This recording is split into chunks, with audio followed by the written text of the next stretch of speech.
जीशान जल्दी जल्दी अपने कपड़े पहनकर सामान पैक करने लगा। जब उसका बैग फुल हो गया तो उसने अनवर को फ़ोन लगाया।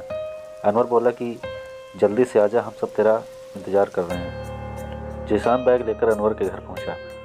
वहां अनवर, प्रवीण, अमृता और रेहाना उसका इंतज़ार कर रहे थे।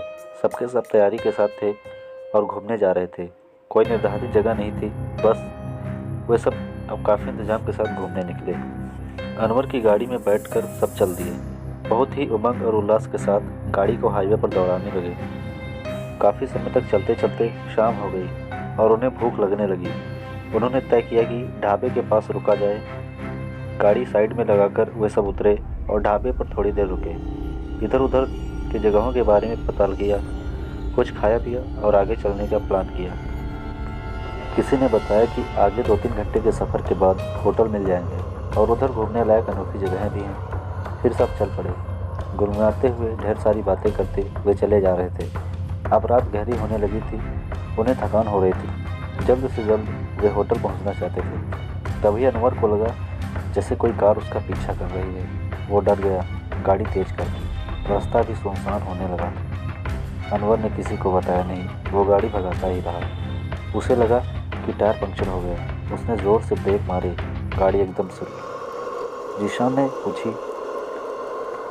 जीशान ने वजह पूछी तो दोनों उतर कर पहिए चेक करने लगे। चारों पहिए सुरक्षित थे। अनवर को कुछ गलत लगा। उसने सड़क पर देखा, दूर तक कोई दूसरी गाड़ी थी ही नहीं। तभी हवा ज़ोर ज़ोर से चलने लगी।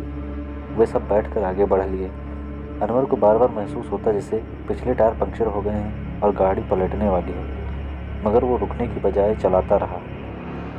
और फिर उसे पीछे से आती हुई कार महसूस हुई। उसे घबराहट होने लगी। वो गाड़ी संभालते हुए चला जा रहा था। 2 घंटे बाद वे सब एक भीड़भाड़ भरे इलाके में पहुंचे। वहाँ कई होटल थे और आदमी घूम रहे थे। अब जाकर अनवर को राहत महसूस हुई। वे उतरे और एक होटल में जाकर कमरा ले लिया। सब थके हुए थे, बिना कुछ खाए पिए सो गए। अनवर को अब भी बुरे ख्याल आ रहे थे। वो सपनों में खो गया। उसको सपनों में दिखा कि वो गाड़ी चला रहा है और अकेला है, पूरी गाड़ी खाली है। गाना सुन रहा है। अचानक गाड़ी का टायर पंक्चर हो गया। वो उतरा। शाम होने की वजह से उसने मोबाइल की टॉर्च जलाई और चेक करने लगा। गाड़ी अपने आप आगे बढ़ गई। वो दौड़कर आगे गया और अंदर घुसा। ब्रेक लगे हुए थे तो फिर गाड़ी आगे कैसे बढ़ी, ये सोचते हुए नीचे उतरा। तभी ज़ोर से हवा चलने लगी। वह टायर बदलने लगा। उसे किसी के रोने की आवाज़ सुनाई पड़ी। वो उठकर देखने लगा, कोई लड़की रो रही थी। उसके पास गया तो वो रेहाना थी। वो रोने की वजह पूछने लगा। अचानक रेहाना दरिंदे में बदल गई। चमचमाती आंखें, बड़े बड़े नुकीले दांत, चेहरा खूंखार और डरावना चेहरा देखकर अनवर कांपने लगा।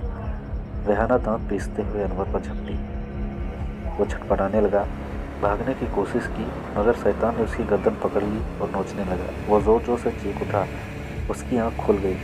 वो उठकर बैठ गया और पसीने से भीग रहा था। उसकी चीख सुनकर रेहाना, जीशान और अमृता उसके पास आ गई। अनवर को यकीन हो गया कि वो सपना देख रहा था, तो थोड़ा घबराहट कम हुई उसकी। सामने रेहाना बैठी थी।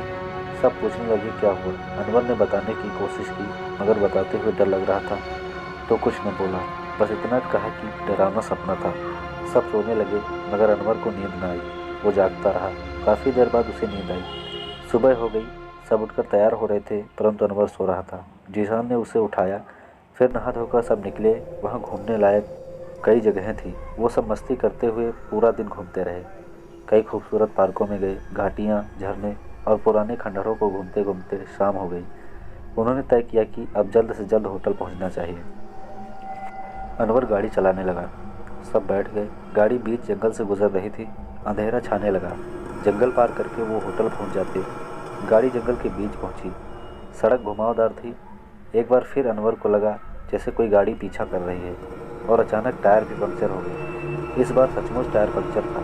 वो टायर बदलने वाले थे कि ज़ोर से हवा चलने लगी। काफ़ी धूल उड़ने लगी और वो एक दूसरे को देख भी नहीं पा रहे थे। वो सांस नहीं ले पा रहे थे। किसी तरह गाड़ी के अंदर बैठ गए और चुपचाप बैठे रहे। कुछ देर बाद तूफान शांत हुआ। अंधेरा बहुत हो गया था। जंगल में डर भी लगने लगा था। जीशान ने टायर बदला। तभी अनवर को किसी के रोने की आवाज़ सुनाई। वो ज़ोर से चिल्लाया, सब गाड़ी में बैठो, तुरंत जल्दी बैठो। वो सब फौरन अंदर बैठ गए। अनवर गाड़ी स्टार्ट करके भगाने ही वाला था कि अमृता ने कहा रुको। रेहाना गायब है। अब तो सबके होश उड़ गए। अनवर को सपने की याद आई। वो कांपने लगा। वो कहने लगा कि चलो यार भाग चलते हैं, मगर बाकी सब गाड़ी रुकाकर ज़ोर से आवाज़ लगाने लगे, रेहाना कहाँ हो, जल्दी आओ हम जा रहे हैं। मगर कोई जवाब न सुनकर सब घबरा गए। अमृता जिद करने लगी, चलो उसे ढूंढा जाए। वैसे भी वो सब रेहाना को इस अनजान जंगल में अकेला छोड़कर नहीं जा सकते थे। मगर अनवर ने गाड़ी से उतरने से मना कर दिया और सबको समझाने लगा कि कल ढूंढेंगे उसे। वे सब अनवर को भला बुरा कहने लगे और ढूंढने के लिए जंगल में घुस गए। उनके पीछे अनवर भी आने लगा। अपने अपने मोबाइल की टॉर्च जलाकर वो चिल्ला रहे थे। रेहाना का फ़ोन गाड़ी में ही था। अंधेरे में रेहाना कहाँ जा सकती है। डरावने ख्यालों ने उन सबकी सांसें रोक दी थी। वो बिना बात किए बस रेहाना रेहाना चिल्ला रहे थे। अमृता तो रोने भी लगी थी। गाड़ी से काफ़ी दूर जंगल में अंदर आ चुके थे वो, पर रेहाना ना मिली। जंगली झींगुरों की आवाज़ें आ रही थी।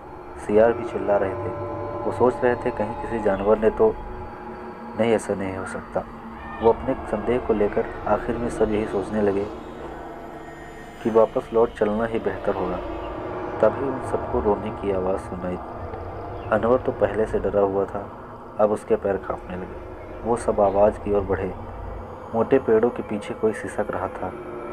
अनवर ने रोका कि उधर मत जाओ, मगर वो सब पहुंच गए। वहाँ का नज़ारा देखकर सब डर के मारे चीख उठे। सबकी सांसें थम गई। रेहाना के बाल खुले हुए थे और वो किसी जानवर को नोच कर खा रही थी। खून ही खून लगा हुआ था उसके हाथों और कपड़ों में।